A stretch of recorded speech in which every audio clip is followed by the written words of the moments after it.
Aujourd'hui, on va faire une leçon sur Louis IX. Je vous ai distribué un document avec des enluminures. Des enluminures, ce sont des dessins, des illustrations faites à la main que l'on trouve dans des manuscrits, des textes manuscrits. On en trouve beaucoup dans les livres datant du Moyen-Âge.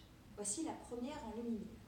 Il y a bien longtemps, il y a environ 800 ans, le royaume de France couronne un nouveau roi, Louis IX. C'est un jeune garçon qui n'est pas beaucoup plus vieux que vous, il a 12 ans.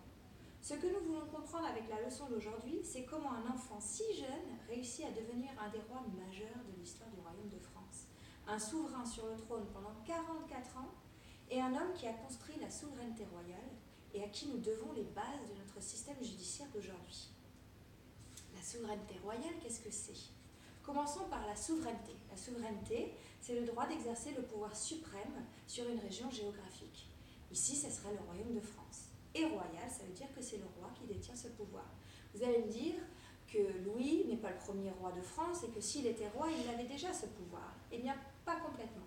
Au Moyen-Âge, la société est une société féodale.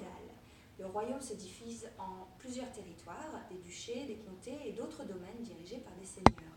Ces seigneurs font serment de fidélité au roi et promettent de l'accompagner en temps de guerre, mais le reste du temps, et sur leur terre, ils font la justice et gèrent leur domaine comme bon leur semble.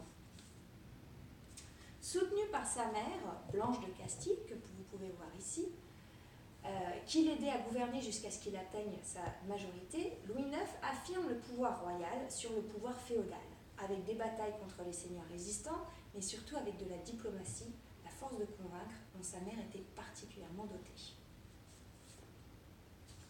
Tout ça, c'est motivé par une valeur très importante pour Louis IX, la justice. Et pour comprendre pourquoi cette valeur lui tenait tant à cœur, il faut comprendre un autre élément majeur pour parler de ce roi, c'est sa piété.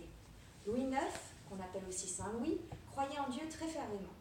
Au retour de croisade, où il dut faire face à de grosses défaites, Louis IX est convaincu que s'il n'a pas remporté de victoire, c'est parce qu'il ne la mérite pas aux yeux de Dieu, que le peuple du royaume de France et lui-même ne sont pas assez purs. Il transforme donc tout le système judiciaire pour purifier son peuple et devient une légende de justice, de sagesse et de bonté. Mais souvenez-vous qu'il y a toujours plusieurs tranchants à une histoire.